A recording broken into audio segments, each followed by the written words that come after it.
College TTC చేస్తున్నారండి. TCC చేస్తున్నారా? Teaching course చేస్తున్నారా? ఆ, మ్మ్. ఇప్పుడు అయిపోతుంది. అయిపోతుంది. ఆ, అదే ఎలా ఉంటది ఏంటని డిగ్రీ ఏమో ఇంకా అవ్వలేదు. మ్మ్. సరే తల్లి, ఏ కాలేజ్ అమ్మా నువ్వు? ప్రతిభ కాలేజ్ అండి. ప్రతిభా కాలేజా? ఏంటి నీ నీ నీ వాయిస్లో ప్రతిభే కనబడతలేదే. మ్మ్? ఆ, సరే. ఎన్నో కూతురు అమ్మకు నువ్వు? నేను అంటే మా మరిది గురించి అడుగుతున్నాను నేను. మీ మరిది గారి గురించి అడుగుతున్నావా? ఆ, ఆ, సరే తల్లి, నువ్వు కోడలా ఇంటికైతే? ఆ, సరే. కోడలండి. కోడలు. సరే అమ్మా. మీ భర్త ఏం పని చేస్తారు? అటు సరిగ్గా కుదురుగా ఉందండి అందు గురించి. ఏం తల్లి? అదే కుదురు కొంచెం తక్కువ. ఆహా, సరే తల్లి, నువ్వేం చదువుకున్నావమ్మా? నేను 10th చదివాను గురించి. 10th. ఎన్ని సంవత్సరాలు మ్యారేజ్ అయ్యి? 3 years అవుతుంది గురించి. 3 years అవుతుంది. 3 years నుంచి మరిది గారి గురించి అంతేనే తెలుసుకున్నావు, నువ్వు ఇంకేం తెలుసుకోలేదా? గాయత్రి గారు మాట్లాడతారు కదా. నమస్తే గురూజీ గారు. నమస్తే అండి, వాళ్ళ మమ్మీని మాట్లాడుతున్నానండి. సరే అమ్మా. ఏంటి ఒకరు తప్పితే ఒకరు ఒకే ఫోన్లో మాట్లాడుతున్నారా? రెండు ఫోన్లు పెట్టుకున్నారా మీరు? లేదండి, ఒక ఫోన్లోనే మాట్లాడుతున్నామండి. ఒక ఫోన్లోనే అందరూ మాట్లాడచ్చు అయితే. మాకు చాలా దగ్గర, నాకు చాలా సంతోషంగా ఉన్నాడు. మీ గురించి ఎప్పటి నుంచో చేస్తున్నాను. నాకు చదువు లేక జరగక ముందు అలాగే అయిపోయిందండి. మా అబ్బాయి టీటీసీకి రాస్తున్నాడండి. ఆ అబ్బాయి ఎలా చదువుతాడు, వాడు ముందు ఎలా బతుకుతారు, ఎలా ఉంటది అని అడిగామని మీకు కాల్ చేస్తున్నాం. బాగుంటాడు తల్లి, కంగారు ఎందుకు మీకు? మీ అబ్బాయి శ్రవణ నక్షత్రం రోజు ఆదివారంలో జన్మించాడు కదా? అవునండి. చూడండి, పంచమ స్థానం విద్యాస్థానం, మీరు రమల శాస్త్రం అడుగుతున్నారు, కరెక్ట్ గా చూపిస్తుంది. ఎడ్యుకేషన్ పాస్ అవుతుంది, టీచర్స్ అది కోర్స్ ట్రైనింగ్ చేసి ఎగ్జామ్స్ కరెక్ట్ గా తీసుకొని ప్రిపరేషన్ రాయమని చెప్పండి. మంచి టీచర్ అవుతాడు, ప్రాబ్లం లేదు. గవర్నమెంట్ వస్తుందండి. వస్తుంది తల్లి. ఈ అబ్బాయి భవిష్యత్తు ఎలా ఉంటది? మేము కూడా మీ ఓంకారం చూసుకున్నాక అన్ని చేసుకున్నాకండి మాకు దేవుడు ఇల్లు ఇచ్చాడండి. నా భర్త కూడా ఎంతో కష్టపడండి, అన్ని కట్టుబడి చేసుకున్నామండి. మేము మీ ఓంకారం ఎప్పుడు కూడా మానవండి. మీకు చెప్పి ఓంకారం అంతా చేసుకుంటాం మేము. సరే తల్లి, చేసుకున్న తర్వాత అంతా మంచి జరుగుతుంది కదా, శుభం జరుగుతుంది కదా? జరిగిందండి. మేమమ్మ మెండపేటలో ఉంటామండి. రాజమండ్రి రాత్రి గోకవరం దగ్గర అండి ఇల్లు కట్టుకున్నాం. అక్కడ ఎలా ఉంటుందండి? బాగుంటుందా? వ్యవసాయాలు అట్లా చేసి వ్యవసాయం చేసుకోండి, బాగానే ఉంటుంది కదా, ప్రాబ్లం ఏం లేదు తల్లి. అందరూ అన్ని విధాలుగా బాగున్నారు. ఇప్పుడు మీతో పెద్ద చిన్న కొడుకు ఎన్ని సంవత్సరాలు కొడుక్కి? 21 ఉంటుందమ్మండి. చాలు తల్లి. ఇక నుండి రోజు ఉదయాన్నే లేచి తలస్నానం చేసుకొని గురుపాదుక స్తోత్రం చదువుకొని, దగ్గరలో సాయిబాబానో దక్షిణామూర్తి ఉంటే 16 రోజు వెళ్ళి 16 ప్రదక్షిణలు చేసుకొని, అలా ఒక 108 రోజులు చేసుకొని ప్రతి గురువారము నరసింహస్వామి దేవాలయం వెళ్ళి అక్కడ నై దీపం వెలిగించి. నమస్తే గురుజీ, మీ పాదాలకు శతకోటి వందనాలు గురుజీ. మా ఆశీస్సులో ఉంటుంది తల్లి. అసలు మాటలు రావట్లేదు గురుజీ బాబు. 8 సంవత్సరం బట్టి నుంచి వెయిటింగ్ గురుజీ మీ కాల్ కోసం. ఈ రోజు అదృష్టం కలిసి వచ్చింది గురుజీ. చెప్పండి తల్లి, ఏం తెలుసుకోవాలి?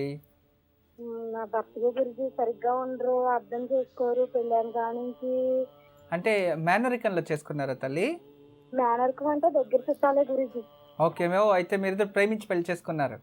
ప్రేమించలేదు గురుజీ, మామూలుగా ఇష్టపడే అదే సంబంధం చూడడానికి వచ్చిన తర్వాత ఇలా రిలేటివ్స్ అని తెలుసు గురుజీ. అప్పుడు ఇంకా ఈ అమ్మాయిని చేసుకుంటానని చెప్పి చేసుకోవడానికి ఇష్టపడే పెళ్లి చేసుకో. ఇప్పుడు ఎందుకు మారిపోయాడు? అయితే మారిపోవడం అంటే ఏం లేదు గురుజీ, బాగా తాగేస్తారు గురుజీ. అయ్యో రామ. చాలా సార్లు పెయిన్ వచ్చింది గురుజీ, 4-5 సార్లు. మన కూడా చాలా సీరియస్ అయింది గురుజీ. కానీ నా మాట అట్లా వినరు, ఏమో అర్థం చేసుకోరు గురుజీ. ఏం పని చేస్తారు తల్లి? కార్లు మెకానిక్ గురుజీ. సంపాదన చేసిందంతా దీనికే ఖర్చు పెట్టేస్తారేమో అయితే? దీనికే ఖర్చు పెట్టేస్తారు గురుజీ. ఏదో వచ్చినా రాస్తున్నా డైలీ 200, 100 అలా ఇవ్వడం. ఎక్కువ అడిగితే ఎందుకు చదువుతున్నాను అడిగితే కొట్టడం. మీకు సంతానం అమ్మా? 2 బాబులు గురుజీ. ఎన్ని సంవత్సరాలు అయింది పెళ్ళయి? 16 సంవత్సరాలు అవుతుంది గురుజీ. ఓ 16 సంవత్సరాలు.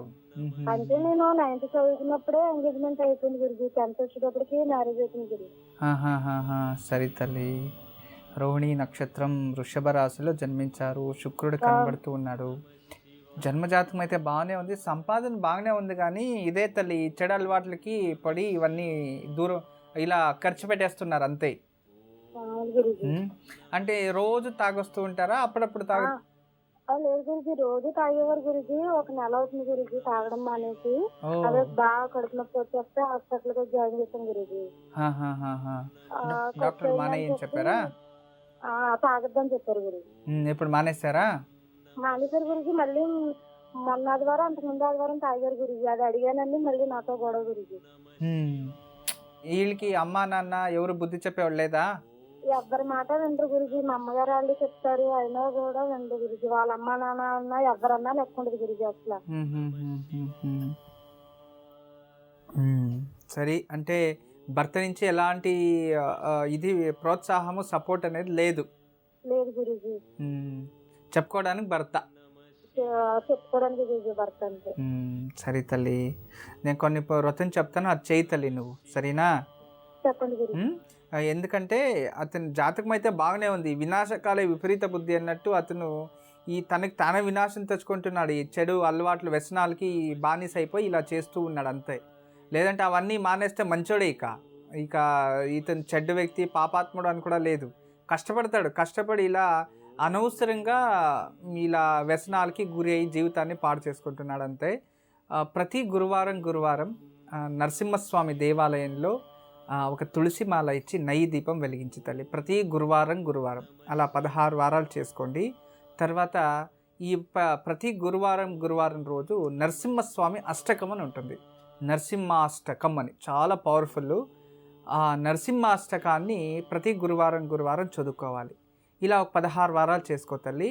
ప్రతి ఆదివారం రోజు ఉదయాన్నే, అంటే ప్రతిరోజు ఉదయాన్నే విష్ణు సహస్రనామం ఒకసారి, సాయంత్రం ఒకసారి విష్ణు సహస్రనామం చెప్పుకొని లక్ష్మీనారాయణ స్వామి ఫోటో ముందు, అంటే లక్ష్మీనారాయణ, లక్ష్మీ వెంకటేశ్వర, పద్మావతి ఉంటుంది కదా, అక్కడ బియ్యం పైన ఒక బెల్లం కాస్త పెట్టి దానిపైన నైవేద్యం పెట్టి దీపం వెలిగించి విష్ణు సహస్రనామం చదువుకోవాలి. మరుసటి రోజు ఆ బియ్యం బెల్లం ఏదైనా గోమాతకు తినబెట్టి రావాలి. ఇలా ఒక 108 రోజులు చక్కగా చేసుకో తల్లి. భార్యాభర్తల సఖ్యత వస్తుంది, నీ భర్తలో ఖచ్చితంగా కాస్త మార్పు అని వస్తుంది, జీవితం బాగుంటుందమ్మా. ఎప్పుడు మా ఆశీస్సులు ఉంటాయి తల్లి.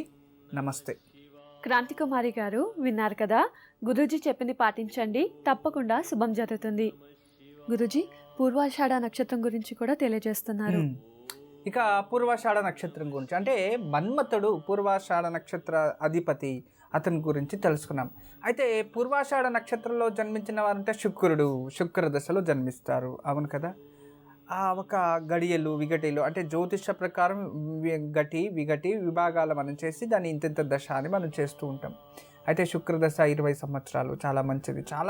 చాలామందికి ఒక మాట, ఒక న్యాచురల్గా ఒక వర్డ్ ఉంటుంది, శుక్రదశలో ఎంత కష్టపడి సంపాదించినా శుక్రదశలోనే వెళ్ళిపోతుంది చాలామంది. అంటే నిజంగా అది అబద్ధం. ఎందుకంటే శుక్రదశ వచ్చినప్పుడు శుక్రుడు బాగుంటేనే అది ప్రతిఫలం. ఆ బాగున్నప్పుడు చాలా మంచి లక్ష్మీనారాయణ యోగాలు కొందరు ఉంటాయి. ఆ యోగంలో శుక్రదశ వచ్చినప్పుడు వాళ్ళు చాలా ఆర్థికంగా అభివృద్ధి అవుతారు. మనిషికి డబ్బు వస్తే తోడు ఏమొస్తుంది, అహంకారము అనేది కూడా వస్తుందంట. ఆ అహంకారంతో వినాశాన్ని తానే వెతుక్కుంటాడు, తోడుకుంటాడు, ఒకేసారి పోతుంది. అదే భగవంతుడు డబ్బిస్తున్నాడు అనుకొని మనం ఎంత పొదుపు చేసుకోవాలి, ఎంత ఖర్చు పెట్టాలి, దానాధర్మం ఏం చేయాలి, మనం ఏం చేయాలి అని చక్కగా దాని ప్రకారం వెళ్తూ ఉంటే ఎప్పటికీ అది లాస్ అవ్వదు. అయితే ఎప్పుడైతే డబ్బు రావగానే అహంకారం, కొందరికి ఈ ఆడవాయితీ ఒక సామెత ఉంది, అంటే అల్పనికి ఐశ్వర్యం వస్తే అర్ధరాత్రిలో ఈ అమ్రలానికి ఏమంటాము, గొడుగు పట్టుకుంటారంట. అంటే అల్పులకి ఐశ్వర్యం వస్తే అర్ధరాత్రిలో గొడుగు పట్టుకుంటారని. ఈ సామెత ఎలా ఉంటుందంటే చాలా పేదరికం అనుకో,